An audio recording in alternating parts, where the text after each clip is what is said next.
The one thing I wanted to ask you about was did you see the voter ID thing? Hayden are like, not Hayden, Conservatives are like, we're going to do voter ID. And there was a big fuss and nonsense about it, saying it's going to. Well, of course, Labour were against it because didn't they get done for having very suspicious voting activities in a couple of recent? That one they claimed was a huge victory very recently was like, no, you're going to have to start recounting this shit because some people have voted 2 and 3 times.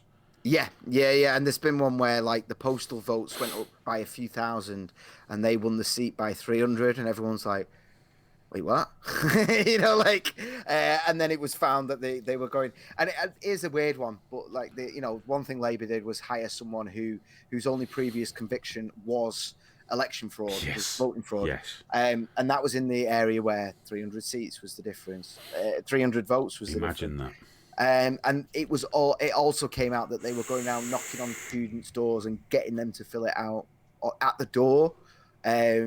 Which you imagine some stoned guy, you're a student, you're like, yeah, you're going to get a lot of people just closing the door, but then you're going to get a few people that are just so wrecked that they're like, they just do it just to get rid of you. Because the thing is as well, you can use sort of soft intimidation tactics there. If you turn up all official and like, you've not signed this yet, sir. You know what I mean? You don't know the conversation that was had. No. But the thing is, though, they've moved away from the ID card. I mean, there's arguments for and against ID cards. Of course there are, and there's good arguments on both sides.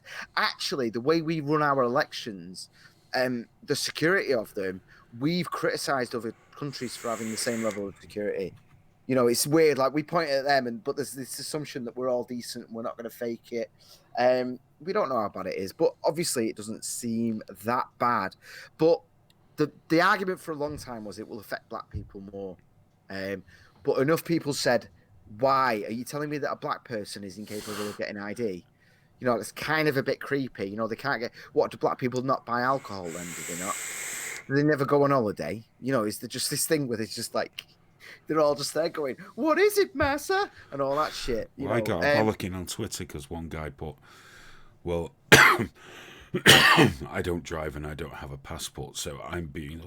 you can't fucking vote then, can you, dickhead? You can still get ID though, and the thing is with this, you bring in a thing. I mean, they're going on about people on benefits, but you need ID to get benefits. So what's the deal there? You can, and not only that, I used to work in that area. If anyone hasn't got a birth certificate, they haven't got ID, you can get it. You can get it for them. It's not that, and I'll be honest, not a lot of homeless people do bother to vote. Oddly enough, I'm just up for it because it's pissing a lot of people off, and as you know, that's the only thing that gives me any pleasure in life. But that's the thing. That's the amazing thing, and I've seen it. I've seen one where obviously Labour came out saying it discriminated against people, so everyone's been sharing screen grabs of emails that they've had off Labour. Emails insisting on photo ID to join their party or attend Labour meetings.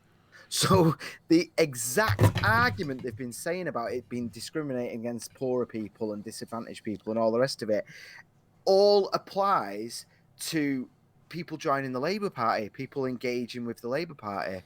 It's been phenomenal. They've been specifically saying you must bring photo ID. You have to, no choice otherwise. Good. And it's quite right.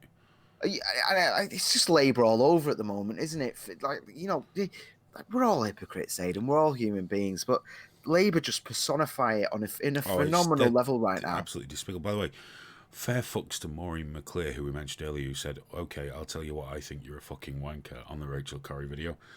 When I put perhaps, but I still haven't been run over by a machine moving at 3 miles an hour, she's put 3 laughing smileys, which is fair fucks to you, Maureen. That's the way to deal with this shit. Just laugh it off, because Rachel Corrie can't, so the rest of us should. And I was reading about that, and there was a massive thing where everyone on Reddit was... Sorry to go back to this, but this is just... No, you're all right. It's joggled my memory. Massive thing on Reddit where they got accused of being terrible because they kept calling it Pancake Day because she was pancaked by the bulldozer. But her parents organised like a memorial breakfast at a pancake house. Yeah. And so, of course, Reddit ran with that. And, pancake was a thing for a while, which must be kind of harsh on her parents. And it is terrible because you know that saying these things, not that her parents watch, trigger warning, No one wants to hear that their kid was a fucking idiot, and certainly don't want to hear the kid called a pancake. No. But, you know, that's just the way this shit goes sometimes. Well,